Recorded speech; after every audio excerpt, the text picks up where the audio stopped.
இது வேதத்தின் முக்கிய அறிவித்தல். மத்தேயு 22ஆம் அதிகாரம் முக்கிய அறிவித்தல். உயிர்த்தெழுதலில் கொள்வனையும் கொடுப்பனையும் இல்லை. எந்த உயிர்த்தெழுதலில்? எந்த உயிர்த்தெழுதலில்? மனிதனுடைய விழித்தெழுதலில். மனிதனுடைய விழித்தெழுதலில் கொள்வனையும் கொடுப்பனையும் இல்லை.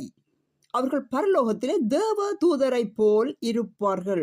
இவ்வளவு அழகான அருமையான வார்த்தை இந்த வார்த்தை. இதுதான் அறவகம், இதுதான் துறவகம், இதுதான் அன்பகம், இதுதான் ஜீவகம், ஜீவக பொக்கிஷம். இதை மறைத்துத்தான் இவ்வளவு கூத்தாட்டம் நடந்து கொண்டிருக்கின்றது. இதுக்கு அழகான இன்னும் ஒரு வார்த்தை எங்களுக்கு ஆண்டவரே தந்திருக்கிறார். ஒப்பனையான இன்னும் ஒரு அற்புதமான வார்த்தை. தேவனுடைய ராஜ்யம் எப்பொழுது வரும் என்று பரிசேயர் அவரிடத்தில் கேட்டபோது அவர்களுக்கு அவர் பிரதியுத்தரமாக, தேவனுடைய ராஜ்யம் பிரத்யட்சமாய் வராது, இதோ இங்கே என்றும் அதோ அங்கே என்றும் சொல்லப்படுவதற்கு எதுவும் இராது, இதோ தேவனுடைய ராஜ்யம் உங்களுக்குள் இருக்கிறதே என்றார். தேவனுடைய ராஜ்யம், பரலோக ராஜ்யம், பரடைஸே இதோ அங்கே இதோ இங்கே என்று சொல்றதுக்கு எதுவும் இராது.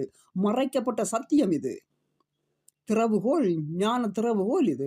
மனுஷனுக்கு உள்ளே இருக்கிறது. மனுஷனுக்கு உள் ஜீவன் வராவிட்டால் நரகம் அங்கே இருக்கிறது, நரகம் இங்கே இருக்கிறது, பரலோக ராட்சியம் அங்கே இருக்கிறது, பரலோக ராட்சியம் இங்கே இருக்கிறது.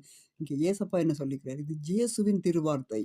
இந்த திரு ஞானம், இந்த வளம் நிறைந்த ஞானத்துக்கு மேலான ஒரு ஞானம் எந்த ஒரு உலகத்திலும் கிடைக்க போறதில்லை.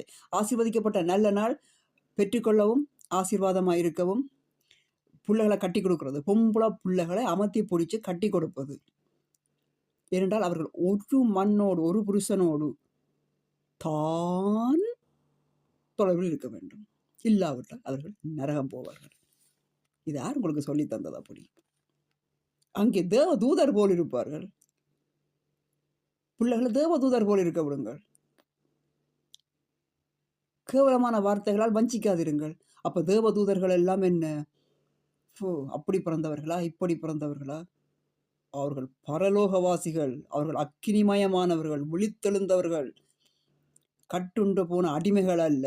ஹல்லேலூயா, ஆமென். அது மனிதனுக்கு மேல் வரும் வரை மனித இனம் அழிந்து கொண்டே இருக்கும். பிறந்து இறந்து பாலில் போய்கொண்டே இருக்கும். அதை யாரும் நிறுத்த முடியாது. மனிதன் விழித்தெழும் வரை அது நிறுத்தப்பட போவதில்லை. சமாதானம் உண்டாவதாக. ஆமென்.